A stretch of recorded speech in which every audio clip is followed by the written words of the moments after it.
우리 하나님 눈에 안 보이지만 이 시간 계신 줄 믿습니다. 성경은 우리 하나님은 천지에 충만하다 이렇게 말씀하시죠. 너무 크신 하나님이 좁디 좁은 이 예배당에 갇혀 계실 수는 없지만 성령님은 시간과 공간을 초월해서 우리 함께 하실 수 있어요. 할렐루야. 이게 하나님의 능력이죠. 그래서 하나님이 우리 안에도 계시고 우리 가운데도 계시고 아니 계시지 않는 곳이 없다. 그래서 무소부재하신 하나님, 없는 곳이 없으시다 이렇게 표현합니다. 자, 오늘 본문을 통해서 우리가 신천지 이단이 써먹는 그들이 써먹는 아주 중요한 구절이 오늘 34절 35절입니다 신천지 이단들이 어떻게 써먹냐, 거 봐라, 모든 것이 비유를 통해서 이루어지지 않냐. 나가면서 모든 성경을 비유로 풀거든요. 모든 성경이 비유로 풉니다. 비유라는 것은요, 코에 걸면 코골이, 귀에 걸면 귀골이. 여러분, 신천지 이단의 특징 중 한 가지는 이를테면 씨, 그럼 모든 성경에 있는 씨라는 단어를 전부 다 동일한 비유로 풀어요. 이건 절대적으로 잘못된 건데 비유일 수 있지만, 그러나 모든 상황, 모든 문제가 똑같은 것으로 이렇게 비유가 되는 건 아니거든요. 상황마다 다르게 비유가 되어져야 되는데 이 신천지 이단은 그렇게 비유를 풀어요. 그러니까 구약 성경에 어느 구절 가서 씨가 있다, 그럼 그거는 씨, 저 계시록에 씨가 있다, 똑같이 푸는 거야. 이게 대단히 잘못되어 있는데, 그리고 오늘 본문 속에서 주님이 말씀하신 게 비유가 아니면 아무것도 말씀하지 않았다. 이걸 통해서 거봐라, 모든 거 다 비유로 얘기했지 않냐 이렇게 얘기했는데, 여기에는 단락이 있어요. 단락. 우리 성경은요, 딸랑 구절만 봐서 보게 될 수도 있지만 앞뒤 저는 문맥을 통해서 정확하게 우리가 확인할 수 있거든요. 예수님이 비유로 말씀하셨다는 이 얘기는 천국에 가는 내용이에요. 천국에 가는 내용. 그래서 마태복음 13장에 천국에 관한 내용, 마가복음 4장에 천국에 관한 내용을 말씀하실 때에 비유로 말씀하셨다는 얘기예요. 그래서 비유로 말씀하셨기 때문에 우리가 천국은 비유를 통해서 주님이, 좀 여기 13장 보면 비유가 여러 개 있지 않습니까? 씨 뿌린 자의 비유, 이게 천국 비유잖아요. 겨자씨 누룩 비유, 이게 그렇지 않습니까? 밭에 감춘 보화, 진주, 그물, 이게 전부 다 천국을 이야기하는, 천국을 이렇게 설명할 때에 비유적으로 설명하시는 말씀들이에요. 그러니까 모든 천국을 설명할 때는 우리 주님이 이처럼 비유로 말씀하셨더라라는 내용이 나타나고 있습니다. 그래서 13장에는 여러 가지 비유들이 있잖아요. 근데 비유 핵심 뭐라고요? 천국, 즉 하나님의 나라에 대한 그런 부분이다라는 얘기입니다. 자, 그래서 그 가운데 오늘 저나 여러분들에게 주님이 비유로 말씀하신 까닭이 뭐냐? 비유로 말씀하신 까닭, 예전에 한번 설교한 적이 있는데 다시 한번, 하나님은 왜 예수님처럼 우리에게 비유로 말씀하고 계실까? 비유로 왜 우리에게 말씀하고 계실까? 비유로 말씀하신 까닭, 그 비유로 말씀하신 까닭을 뭐라고 얘기하고 있냐면, 자, 비유라는 단어가 원어를 보니까 자, 오늘 신약 언어는 헬라말, 좀 그리스어라고 표현해요. 구약 언어는 히브리말. 크게 성경은 두 가지 언어예요. 물론 가운데 아람말이라는 언어도 있는데, 크게 우리가 구약 성경은 히브리어, 신약 성경은 헬라. 그래서 제가 막 신앙생활할 때는 메시아라는 단어하고 그리스도라는 단어가 같은 단어인 줄 몰랐어요. 그래서 메시아 뜻과 그리스도라는 뜻이 다른 줄 알았거든요. 근데 나중에 알고 보니까 구약 성경 언어로는 메시아인데 신약 성경 언어로는 그게 그리스도라고. 그러니까 같은 단어예요.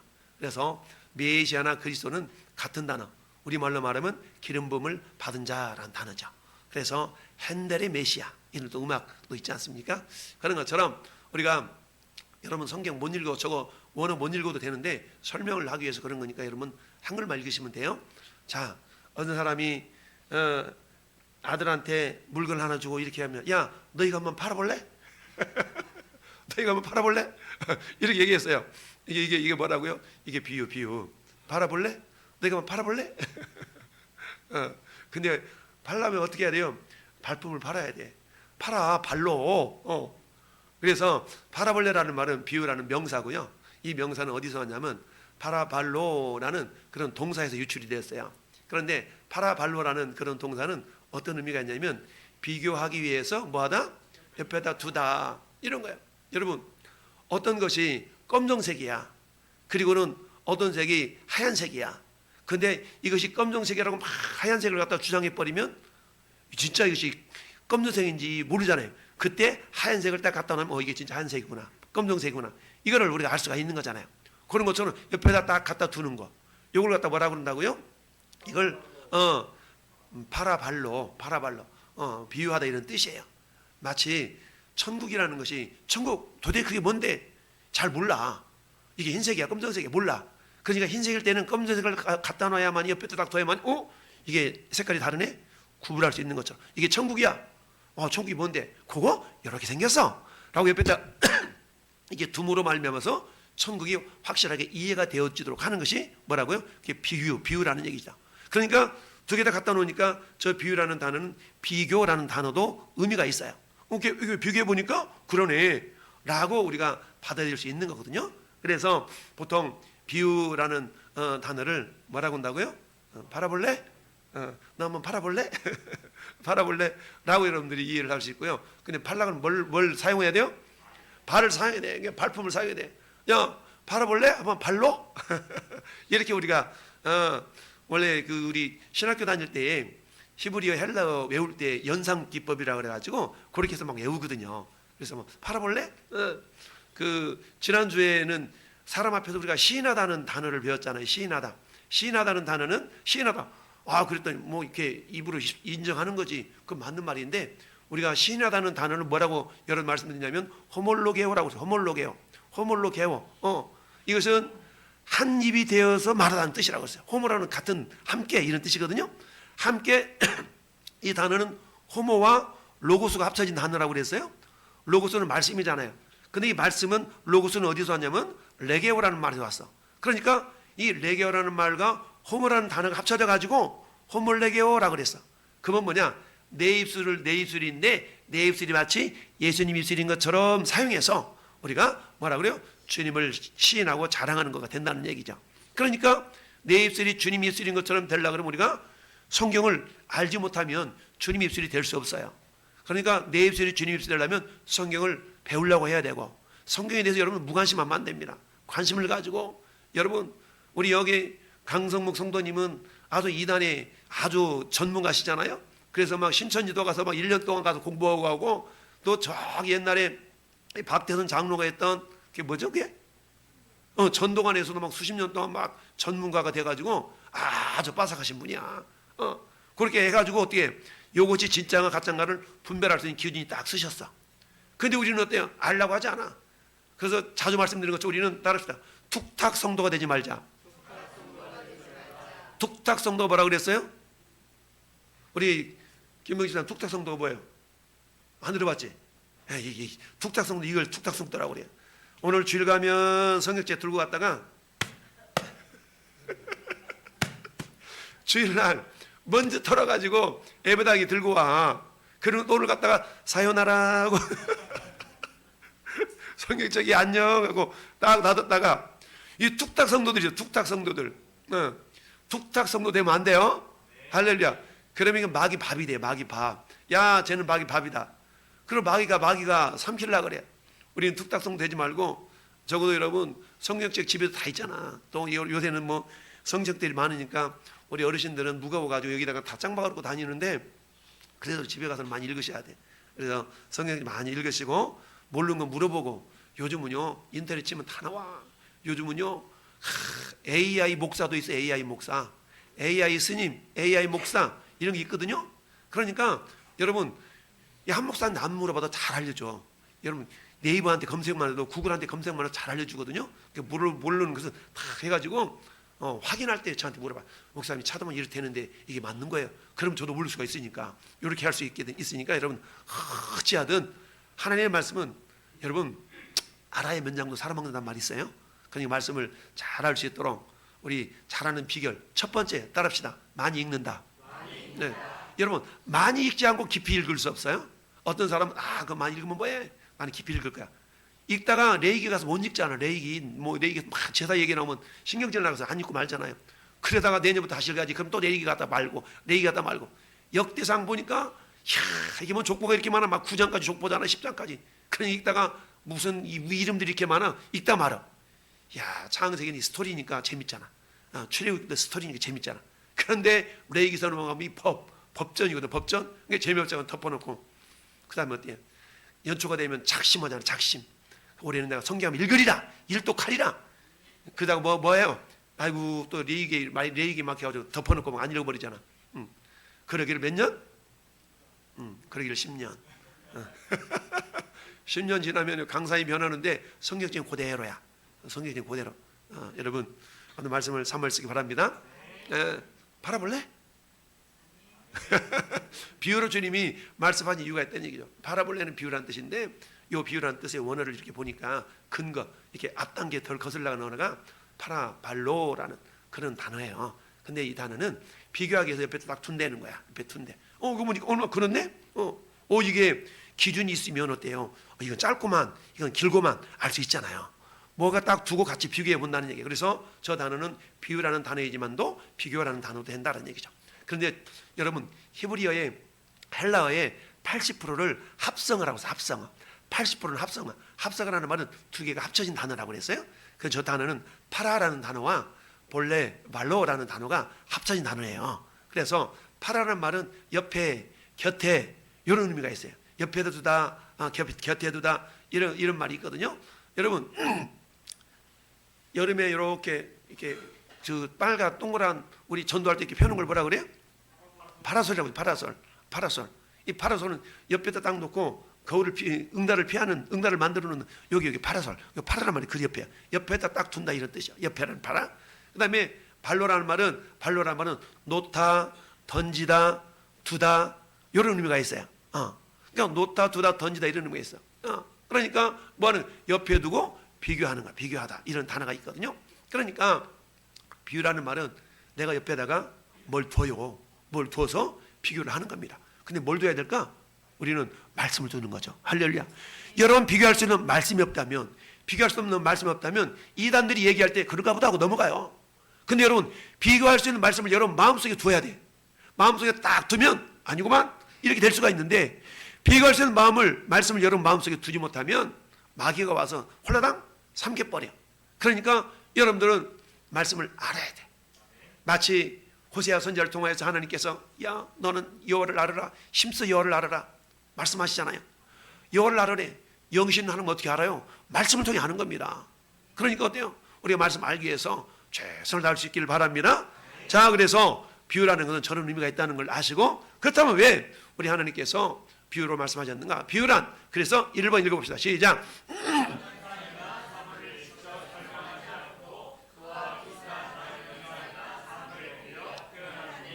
이게 비유라는 말이죠. 이게 국어사전에 있는 정의예요. 그런데 이걸 아까 말씀드린 것처럼 비교라는 단어도 표현할 수 있는 거죠. 비교하기 위해서 뭐 하는 거예요? 옆에다 두다, 옆에다 던져놓다, 이렇게 비교할 수 있다. 이게 비유라는 단어란 말이죠. 할렐루야. 그런 하나님께서 예수님께서 왜 비유로 이렇게 말씀하셨을까? 비유하신 목적이 있는 거예요. 비유로 말씀하신 목적이 있어요. 비유로 말씀했다는 얘기는 듣는 자가 있다는 얘기겠죠? 말씀했다는 얘기는 듣는 자가 있다는 얘기예요. 그래서 주님께서 말씀하셨는데 오늘 본문 말씀 보니까 누가 들었나 보니까 34절에 예수께서 이 모든 것을 누구에게? 무리면은 남녀노소, 그죠? 남녀노소가 무리야, 무리. 이 남녀노소 무리에게 다 비유로 말씀하셨어요. 할렐루야. 말씀하셨어요. 그리고 비유가 아니면 아무것도 말씀하지 않으셨다. 할렐루야. 비유로 말씀하셨다는 얘기입니다. 비유가 아니면 아무것도 말씀하지 않으셨대. 이렇게 비유로 말씀하셨다는 얘기인데, 자, 그러면 오늘 보니까 비유의 목적이 있어. 왜 비유로 얘기했냐? 첫 번째, 뭐 하려고? 깨닫지 못하게 하려고. 깨닫지 못하게 하려고. 우리 그러잖아요. 너 듣지 마. 넌 안 들어도 돼. 왜? 안 들어도 돼. 안 들어도 돼. 괜히 들었다가 비밀이 두설되면 안 돼. 이러잖아요. 그래서 첫 번째, 왜 우리 주님은 비유로 말씀하셨나? 깨닫지 못하게 하려고 그랬다는 얘기입니다. 그거 내가 깨닫지 못하게. 우리 흔히 그런 얘기하죠. 알맹이만 쏙 빼먹고 간다. 알맹이만 쏙 빼먹는다는 말이죠. 이 말은 무슨 말이에요? 자기의 유익한 것만 딱 갖고 내가 희생하려고 하지도 않고 섬기려고 하지도 않고 이런 상태가 있을 수도 있거든요. 우리 신앙생활도 그럴 수가 있어. 우리 신앙생활 자칫 잘못하면 우리 믿음이 어릴 때는 자기중심적이라고 그랬죠. 우리 믿음이 어릴 때는 자기중심적이야. 이걸 자기중심적인 신앙을 좀 더 이렇게 표현하면 종교적이란 말이에요. 종교적. 종교적이란. 종교라는 거는요, 그 목적이 자기를 위한 거예요. 자기를 위한 거예요. 그런데 이건 다른 말로 말하면 수동적 신앙, 완악한 마음을 말하는 겁니다. 수동적 신앙. 여러분, 자, 우리 권사님이나 저 홍사모님이나 우리 집사람은 저 평택역에서 전도를 해봤기 때문에, 우리 상옥전도사 상진형제나 평택 우리 김명 집사님도 전도를 해봤기 때문에 저 수동적인 신앙이, 완악한 마음이 뭔가를 알아. 수동적이라는 얘기는요, 말씀이 제가 계속 스피커로 말을 하기 때문에 그 사람들한테 들려요? 들려요. 들리기는 들리지만 안 들려. 들리기는 들리지만 안 들려요. 왜냐면 수동적이기 때문에 그래요. 능동적이지 않기 때문에. 저 인간이 무슨 소리 하나 한번 들으나 볼까? 이런 마음이 아니면 안 들려요. 안 들려. 수동적이기 때문에 들리지 못하는 겁니다. 또 왜 안 들리냐? 완악한 마음이기 때문에 안 들려. 야, 니네 교회 가서 하지, 여기서 시끄럽게 광장에는 생 XX하고 난리야 막 이러거든요. 이런 사람 많아. 그래서 막 욕하고 지나가는 사람, 막 눈을 흘리면서 지나가는 사람, 경찰한테 신고해가지고 경찰에 와가지고 막 제지시키고 이런 일이 많아. 이런 사람은 어떤 사람이냐? 완악한 마음이야. 완악한 마음. 마음이 완악해. 그러면 그 사람들이 마음도 완악해. 상태도 수동적이야. 근데 그 사람들이 정말로 천국이 믿어져 버리면 어떤 일이 일어날 것 같아요? 안 되거든요. 마치 뭐가 똑같냐? 3살짜리가 아버지한테, 아버지, 나 의사 칼 좀 사주세요. 의사 놀이 세트 좀 먹게 칼 좀 사주고 그랬더니 아버지가 장난감 가게 가가지고 플라스틱으로 칼도 사주고 청지기도 사주고 이랬어요. 근데 3살짜리 이거 말고 진짜 사줘. 그러면 아버지가 사줘. 안 사주지. 왜? 그래서 난 큰나게 안 사줘. 그런 것처럼 3살짜리한테 아버지가 진짜 의료 세트를 사줘봐. 그건 어떻게 돼요? 사람을 죽여. 자기도 죽어. 때가 안 됐는데 진짜를 사주면 큰일 난다는 얘기죠. 수동적이고 완악한 마음에게 천국의 비밀이 진짜로 이렇게 알려져 버리면 그들에게 결코 유익하지 않다는 얘기입니다. 하나님 보실 때 그렇다는 얘기예요. 할렐루야. 그러니까 뭐 한다? 저 완악한 마음에게는 하나님께서 깨닫지 못하게 하려고 뭐 한다? 비유로 말씀하신다는 얘기입니다. 할렐루야. 두 번째, 왜 비유로 말씀하신다고요? 깨닫게 하려고. 깨닫게 하시기 위해서 하나님께서는 비유로 말씀하시는데, 그럼 어떤 사람들은 깨닫게 하느냐? 능동적인 신앙. 도대체 저 소리가 무슨 소리지? 한번 알아볼까? 목사님, 저도 예수 믿게 됐는데 요즘은 쉬고 있는데요. 도대체 그 말씀이 어떤 말씀인가요? 이렇게 자꾸 물어보고 질문하고, 이런 사람들은 능동적인 신앙의 사람들이에요. 하나님 이런 사람들에게 깨닫도록 해주시기 위해서, 야, 그렇지, 그건 말이야, 이렇게 이해를 하면 될 것 같아. 이렇게 하잖아, 그렇지? 사람이 죽을 때 말이야, 죽음이라는 건 뭔지 알아? 죽음은 이렇게 육체와 영혼이 분리되는 거거든. 이게 죽음이야. 이걸 내가 비유해서 얘기를 해볼게. 자, 죽으면 사람이 살아있을 때는 라면 국물 하나만 탁 떨어뜨려, 뜨거워 그러잖아. 그렇지, 맞아요. 근데 죽은 시체한테는 라면 끓는 라면 국물을 막 퍼부어도 고통을 느껴, 못 느껴? 그치, 못 느끼지. 그런 걸 통해서 고통을 느끼는 것은 육체가 아니고 영혼이 느끼는 거야. 이해가 돼? 요게 뭐야? 요게 비유를 설명하는 거잖아요. 딱 비교를 해서 설명해 주는 거. 요게 비유. 그러니까 뭐 하는 거야? 그렇게 해서 깨닫게 해주려고 비유를 한다는 얘기입니다. 할렐루야. 관심이 없으면 라면 국물을 붓든 쇳물을 붓든 관심이 없으면 들려지지가 않아요. 그러니까 깨달아지지 않는 거죠. 그러니까 하나님은 우리에게 비유로 말씀하신 까닭은 듣고 보기는 해. 듣고 보기는 하는데 어떤 마음이 없어요? 깨닫고자 하는 마음이 없는 거죠. 나하고는 무관심해. 이런 마음들이란 얘기죠. 여러분, 예레미야서 6장 10절에 우리 하나님이 이렇게 말씀하셨어요. 내가 누구에게 말하며 누구에게 경책하며 듣게 할 것. 그러면서 보라, 그 귀가 할례를 받지 못하였으므로 듣지 못하는구나. 귀는 열려 있어. 예수님은 말씀하실 때 들을 귀 있는 자는 들을지어다. 귀 있는 자는 성령이 교회들에 하신 말씀을 들을지어다. 계시록 7개에 말씀하실 때 공통도로 들어있는 말씀이에요. 귀 있는 자는 들으라는 거 아니겠어요? 그러면 여러분 전부 다 귀 있어요, 없어요? 귀 있지. 그때 귀는 물리적인 귀를 말하는 게 아니겠죠? 듣고자 하는 집중해서 들으려고 하는 그런 귀를 말하는 거예요. 할렐루야. 이런 것처럼 수동적인 신앙의 상태를 예레미야 선지자를 통해서 말씀하셨어요. 보라, 여호와의 말씀을 그들이 자신들에게 욕으로 여기고 이를 즐기하지 아니하니. 욕으로 여긴대. 제가 막 마이크 대고 전도하면 야 이씨 이러면서 막 욕하는 사람도 있어요. 자기 자신한테 욕으로 여기는 거. 욕으로 여겨. 예수 믿고 천국 갑시다. 그렇지 않으면 지옥 갑니다. 지옥 간다고 막 이러면서 막 욕한다니까. 그 뭐요? 그들한테는 완악한 마음이기 때문에 결코 그들이 깨닫지 못하도록 하기 위해서 주님이 비유로 말씀하신다. 여러분, 히브리서 4장 2절은 그 광야 시대 때 정말 하나님께서 왜 저 가나안 땅에 이 출애굽 1세대가 가나안 땅에 못 들어간 줄 아냐? 그들은 말씀을 들었거든. 내가 행한 일을 봤거든. 근데 믿음으로 화합지 않았어. 믿음으로 반응을 보이지 않았기 때문에 못 들어갔다고 얘기해요. 마찬가지. 자, 이렇게 침 튀기면서 설교를 해도 여러분들이 믿음으로 반응을 보여야 되는데 여러분 틀에서만 생각하려고 그래. 여러분 틀에 딱 맞춰서만 생각하려고 그래. 그러니까 여러분 틀과 조금 벗어난 말씀은 여러분 안 받아들여. 틀을 키울 생각은 안 하고 틀에 딱 맞게만 받아들이려고 그래. 이런 믿음이 안 자라. 여러분, 아무리 온유열 장맛비가 내려도 장독 뚜껑 닫아놓으면 물이 들어가 안 들어가? 물이 안 들어가.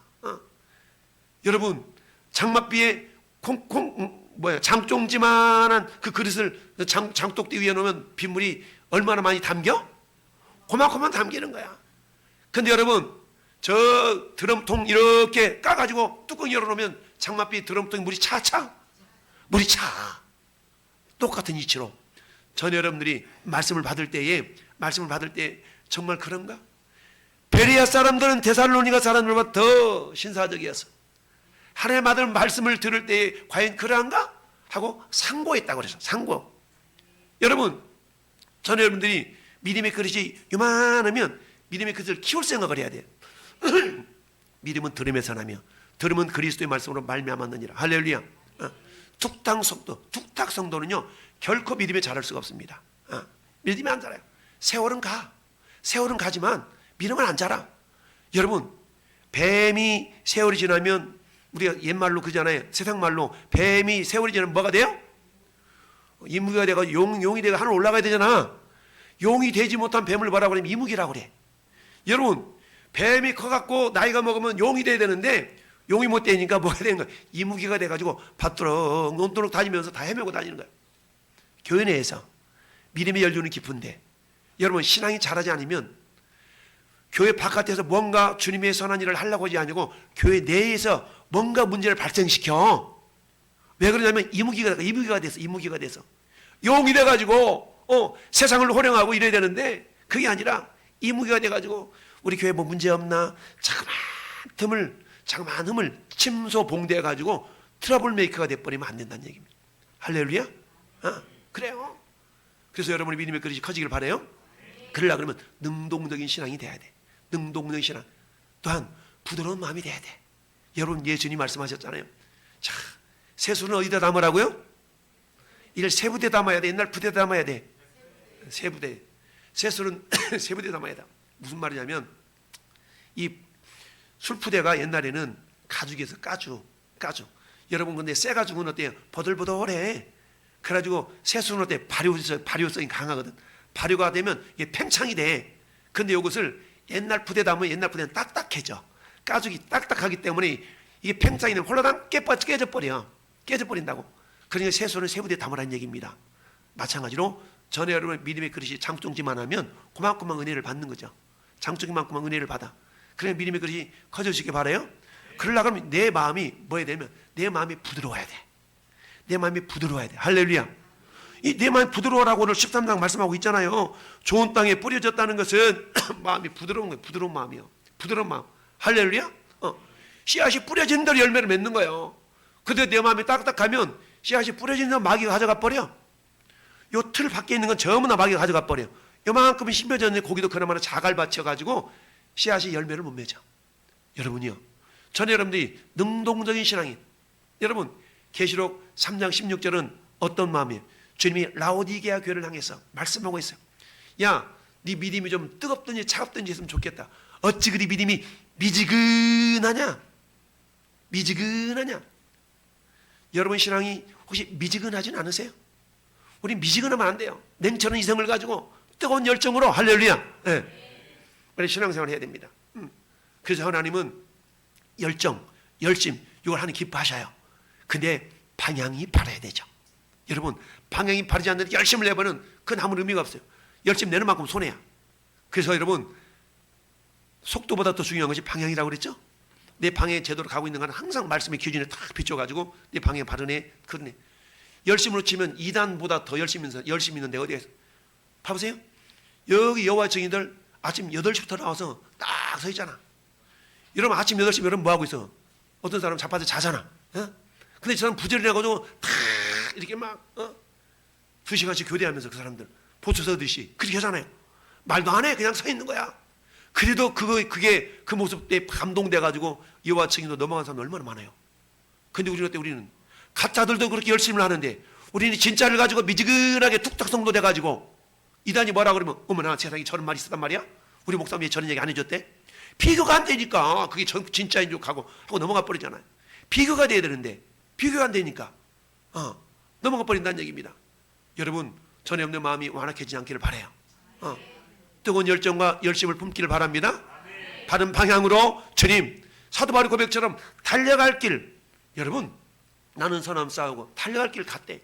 신앙생활은요 마라톤이에요. 그냥 능적문구적하면서 걸어가는 그런 삶 사지 마시고 우리가 마라톤도 그거 뛰어가는 것이고 100m 뛰어가는 것이지만 우리의 신앙생활은요 단거리가 아니야. 장거리야. 그러니까 어때요?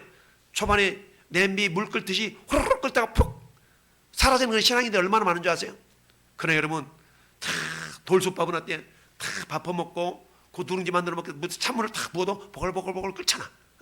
이런 것처럼 우리는 냄비 신앙 되지 말고 돌솥 신앙 되어져서 할렐루야. 우리가 일관되게 초지일관. 제가 가끔 그런 얘기해요. 저는 예수 믿은 지 40년 됐다. 애들 저 광장에 그런 얘기해요. 예수 믿은 40년 됐는데 나는 한 번도 예수님 배반해 본 적 없다. 그리고 예수님도 나를 배반해 본 적 없다. 이렇게 가끔 얘기하는데요. 야, 근데 40년 금방 갔더라고. 제가 대학교 1학년 때 예수님 믿었거든요. 근데 40년 금방 지나갔어. 세상에나 내상에나 여러분 마음이 부드러운 마음 되기를 바라요. 여러분 이사야 6장 13절에도 그렇게 말씀하고 있습니다. 그 중에 10분의 1이 아직 남아있을지라도 이것도 황폐하게 될 것이나 밤나무와 상수리나무가 배임을 당하여도 그 그루터기는 남아있는 것 같이 거룩한 씨가 그 땅의 그루터기니라 하시더라. 이사야 선지자를 통해서 이스라엘 남쪽 유다의 멸망을 예언하잖아요. 예언하는데 그 사명을 이사야 선지자한테 주셨어.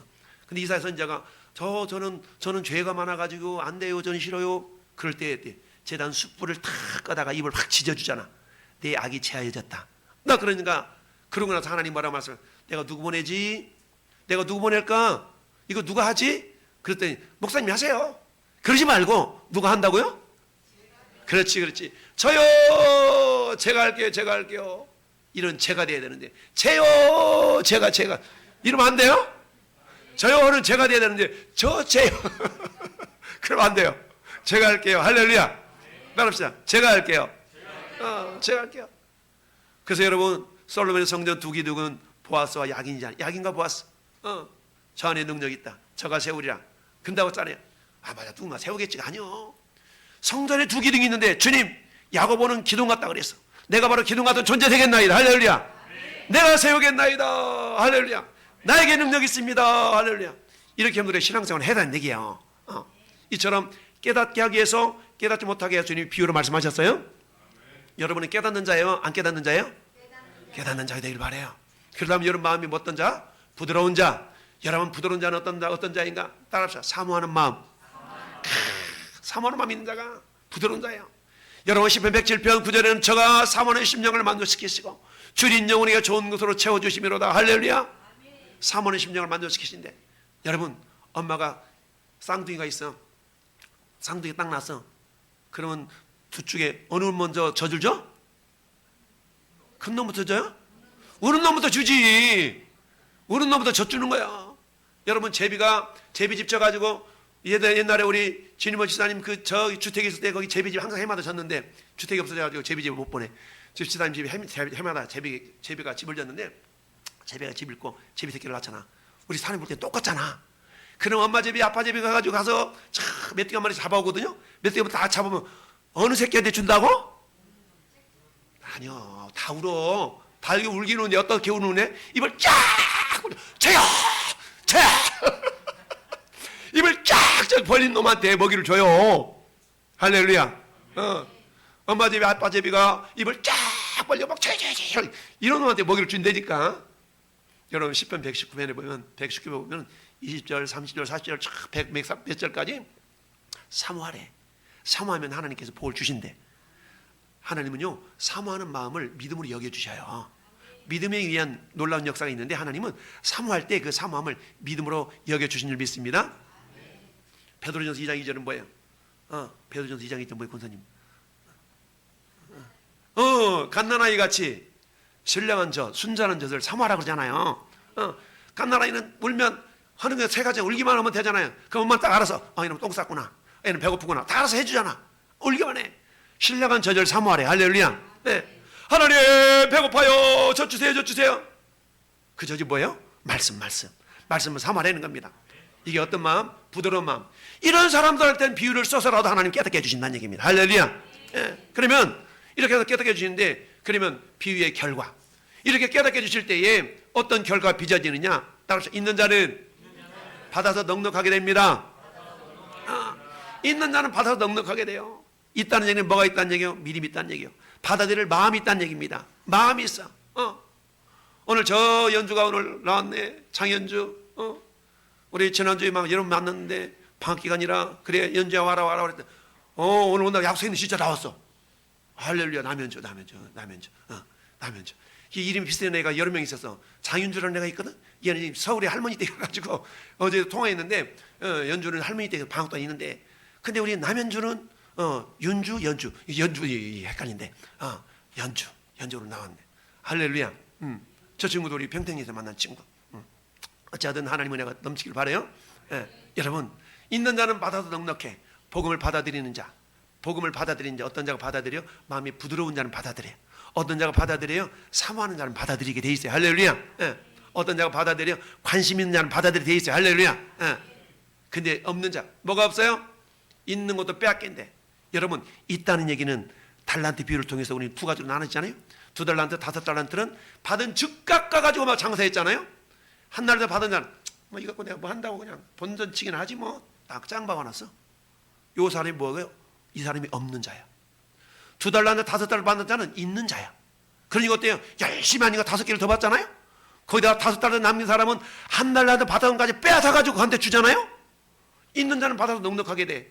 없는 자는 그 달랑 하나 있는 것도 뺏겼어. 너는 안 가져도 괜찮아. 이리 내놔라. 왜 그러잖아요. 됐어 그거 내놔 이리 내놔. 전도하다 보면 그런 사람이 있거든요. 기껏 전도 줬는데 이걸 함부로 하는 사람이 있어. 그럼 가서 막 뺏어. 당신은 받을 자격이 없습니다. 주세요. 너 막 빼앗는 경우도 있어요. 전도 주는데 이걸 함부로 하고 가다가 막 이렇게 해가지고 막 꾸겨가지고 그걸 다 뺏어. 그 버린 사람은 가서 주워오라고 막 시키고 막 그러거든요. 물론 그 사람이 어떻게 반응을 볼지 모르지만 빨리 가서 주워오세요. 이리 오세요. 당신은 가질 자격이 없습니다. 그리고 뺏어버려. 얼마나 귀한 것인데 귀한 걸 귀한 것으로 여기지 않는다면 가치가 없는 거예요. 자격이 없는 거죠. 그래서 여러분 있는 자는 받아 넉넉하게 됩니다. 여러분 우리 마태복음 25장은 달란트 비유예요. 16장 17절은요 5달란트 2달란트 받은 자가 즉시 가서 이익을 남겼다는 얘기야. 그때 29절은 어떤 말씀이냐? 5달란트 받았던 자에게 주님이 덤으로 주시는 거예요. 있는 자는 받아서 넉넉하게 되고 없는 자는 있는 것까지 빼앗기라 그 말씀이야. 할렐루야. 여러분 고린도전서 1장 18절은 어떤 말씀입니까? 고린도전서 1장 18절에는 이런 말씀이에요. 십자가의 도가 멸망하는 자에게는 미련한 거예요. 십자가의 도가 멸망하는 자에게 미련해. 그러니까 제가 전하는 모습이 많은 사람들이 볼 때는 미련해. 내가 미련 곰탱이야. 안 됐다. 난 거꾸로 그 사람 보면 안 됐다 그러는데 그 사람도 나를 보면 안 됐다 그래. 왜 그래? 그러나 성경 뭐라고 그래요? 십자가의 도가 멸망하는 자들이 미련하대. 그러나 구원을 얻은 저와 여러분들은 하나님의 능력입니다. 할렐루야. 이미 구원을 얻은 저와 여러분들은 하나님의 능력인 줄 믿습니다. 예, 그렇습니다. 하나님 능력이에요. 없는 자는 있는 것도 빼앗깁니다. 복음을 거절하는 자, 복음을 거절하는 빼앗겨요. 뭐까지 빼앗깁니까? 영원한 생명, 천국에 들어갈 기회마저도 빼앗긴 줄 믿어요. 천국에 들어갈 기회마저도 빼앗겨요. 여러분 우리 이 땅 사는 날들 동안에 영원한 천국을 준비하는 기간이잖아요. 여러분 얼마나 효율성이 있어요? 영원한 세계를 준비하는데 이 땅에서만 준비하래. 천국에 가서도 천국 가서 준비하려면 얼마나 우리가 힘들겠어요. 근데 하나님은 야 여기서만 준비하면 돼. 여기서만 준비해. 그걸 영원히 살아. 여기서만 준비하고. 근데 여기서 준비하는데 몇 년만 준비하면 돼요? 길어봤자 100년. 100년도 아닐 수 있잖아요. 그때만 준비하고 영원히 살아. 마치는 거예요. 이런 투자해가지고 수천억 버는 거와 똑같은 거예요. 할렐루야. 그렇습니다. 없는 한 있는 것도 빼앗깁니다. 그러나 저래 없는 어때요? 자, 고린도전서 1장 18절에 여러분 십자가의 도가 구원 얻는 우리에게는 하나님의 능력입니다. 멸망하는 자에게는 미련한 것입니다. 그러나 구원 얻는 우리에게는 하나님의 은혜요 능력인 줄 믿습니다. 할렐루야. 그렇습니다. 그래서 우리 주님이 우리에게 비유로 지금도 말씀하고 계시는데 비유로 말씀하신 이유는 왜 그러냐? 다양한 비유들이 있지 않습니까? 그 비유는 더 깨닫게 해주려고, 더 깨닫게 해주려고, 뭐라도 하나 더 이렇게 해가지고 가르쳐 주려고 이게 비유를 써먹는다는 얘기예요. 근데 무관심한 사람의 비유든 비유가 아니든 아무런 의미가 없어요. 그냥 내버려 두는 거야. 그냥 아이 너는 깨닫지 말아라. 내버려 두는 겁니다. 여러분 로마서 1장 28절 말씀 한번 볼까요? 로마서 1장 28절은 주님이 이렇게 말씀하세요. 로마서 1장 28절 시작. 또한 그들이 마음에 하나님 두기를 싫어하며 하나님께서 그들을 그 상실한 마음대로 내버려 두사 합당하지 못한 일을 하게 했다. 내버려둬. 에이 내버려둬. 이건 뭐예요? 이거는요 간섭하지 않는다는 거는요 축복이 아니라 저주인 줄 믿습니다. 여러분 목사님이 여러분들 간섭할 때 복으로 여기시기 바래요. 목사님 옛날에는 나한테 관심도 있고 요새 관심도 없어. 이런 자가 아니라 저는 관심 갖고 왜 안 해? 좀 잘하지 왜 그래? 네. 근데 여러분이 반응을 안 보면 나는 그냥 내버려 둬요. 하다가 하면은 반응을 안 보이면 내버려 두죠. 그러면 누가 역사해요? 하나님도 역사하고 마귀도 역사해요. 회개하고 돌아오면 복이 되고 할렐루야. 회개하지 못하면 여러분이 어떤 자가 된다고요? 없는 자가 될 수가 있다. 없는 자가 될 수 있어. 물론 우리가 예수 믿는다면 없는 자가 될 수는 없죠. 그러나 내가 예수를 믿었다면 여러분은 더욱더 있는 자가 될 수 있기를 바랍니다. 내가 예수를 믿었다면 하나님 내가 좀 더 열정적인 그런 믿음의 사람 되기를 원합니다. 할렐루야. 주님 우리에게 비유로 주신 까닭은 그 비유를 통해 더 잘 깨닫게 해주려고 우리 하나님의 마음이 그렇다는 얘기입니다. 그러니까 저희 여러분들이 이제는 내가 좀 더 하나님 미지근한 신앙 좀 버리게 하시고 더 뜨거운 열정적인 그런 신앙이 되기를 원합니다. 할렐루야. 이런 어떤 믿음의 모습이 되기를 바랍니다. 자 결론 우리 같이 읽읍시다. 시작.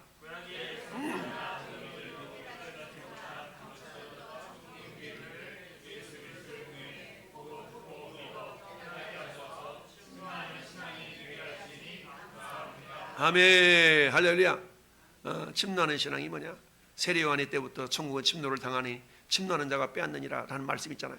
이거 뭐 난해 구절이 이렇게 계속하고 저렇게 계속하는데 우리가 보게 되는 쪽으로 이해를 한다 그러면 침노하는 신앙이라는 것은 마귀에게 빼앗겼던 마귀가 가지고 있던 그 영역을 내가 되찾아오는 겁니다. 침노하는 신앙으로 할렐루야. 그래서 천국은 침노를 당하는 겁니다. 어떻게 마귀의 나라를 하나님의 나라로 자꾸 이렇게 만들어가는 겁니다. 여러분 소련하고 러시아하고 우크라이나하고 전쟁해가지고 땅 따먹기 서로 하려고 하잖아. 땅 따먹기 착착착 뺏어서 들어가는 거 아니겠어요? 이게 침노하는 거예요. 침노하는 거. 누가 이겨요? 누가 이겨? 마지막에 이기는 자가 이기는 거예요.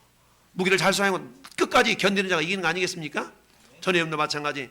하나님 내 믿음 정말 침노하는 신앙 되어져서 우리 하나님 감춰둔 천국의 비밀을 잘 제대로 깨달아서 이 땅이 전부가 아니구나. 저 영원한 천국에 더 큰 부활의 영광 주인공 되어야 되겠구나 라는 믿음을 가지고 이 땅의 신앙생활 하되 툭탁섬도 되지 말게 하시고 하나님 없는 자 되지 말게 하시고 있는 자 되게 하시고 하나님 내 심령 정말 우리 하나님 보실 때에 기뻐하시는 믿음 사람 되기를 원합니다.